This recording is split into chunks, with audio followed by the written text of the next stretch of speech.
वायु गुणवत्ता में सुधार हुआ है। एक्यूआई मॉडरेट श्रेणी में आ गया है।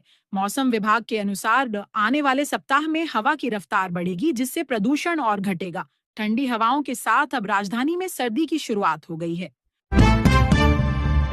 मौसम विभाग आईएमडी ने चेतावनी दी है कि बंगाल की खाड़ी में बना निम्न दबाव क्षेत्र अब एक चक्रवात का रूप ले रहा है, जो अगले 48 घंटों में आंध्र प्रदेश तट से टकरा सकता है।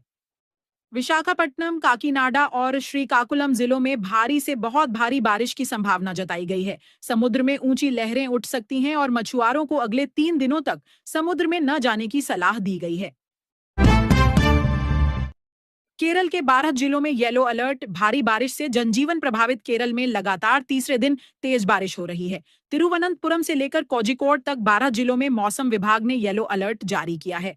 कोच्चि और त्रिशूर में निचले इलाकों में पानी भर गया है। कई स्कूलों में छुट्टी घोषित की गई है और बिजली आपूर्ति बाधित हुई है। प्रशासन ने राहत दलों को सतर्क रहने के निर्देश दिए हैं।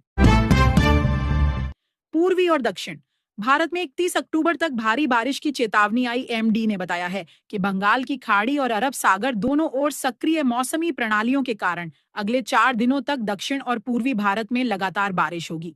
तमिलनाडु, आंध्र, ओडिशा और पश्चिम बंगाल में बिजली कड़कने और तेज हवाओं के साथ मूसलाधार बारिश का अनुमान है।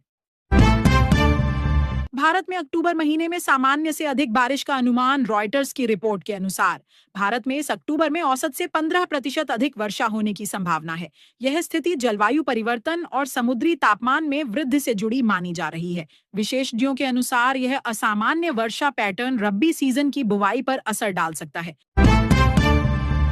कोलकाता और दक्षिण बंगाल में दशमी पर बारिश ने बढ़ाई परेशानी। दुर्गा पूजा के आखिरी दिन दक्षिण बंगाल और कोलकाता में तेज बारिश ने भक्तों को मुश्किल में डाल दिया।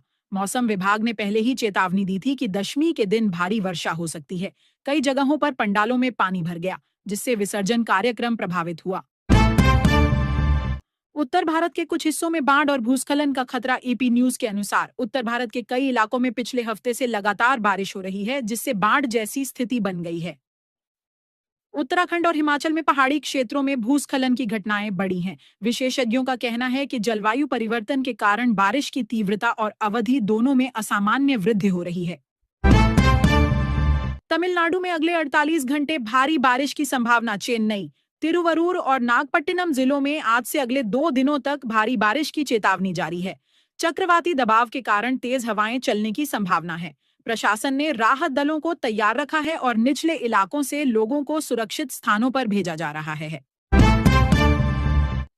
कर्नाटक के तटीय इलाकों में पानी भरने की समस्या गंभीर। मैंगलुरु, उडुपी और करवार जिलों में मूसलाधार बारिश के कारण कई सड़कें जलमग्न हो गई हैं। ट्रैफिक बाधित हुआ है और खेतों में जलभराव से फसलों को नुकसान पहुंचा है। मौसम विभाग का कहना है कि अगले 48 घंटे तक यह बारिश जारी रह सकती है।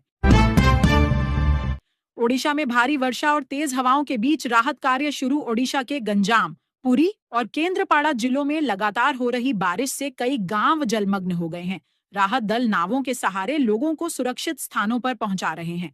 राज्य सरकार ने सभी जिलाधिकारियों को हाई अलर्ट पर रहने के निर्देश दिए हैं। बिहार में बिजली कड़कने और आंधी की संभावना। मौसम विभाग ने चेतावनी दी है कि बिहार के कई जिलों में अगले 24 घंटे के दौरान आंधी और बिजली गिरने की घटनाएं हो सकती हैं। पटना, गया, भागलपुर और दरभंगा में हल्की से मध्यम बारिश की संभावना है। किसानों को खुले में काम न करने की सलाह दी गई है। उत्तर प्रदेश में भी ठंडी हवाएं शुरू। तापमान में गिरावट। उत्तर प्रदेश के पश्चिमी जिलों में हल्की ठंडी हवाएं चलने लगी हैं। लखनऊ, मेरठ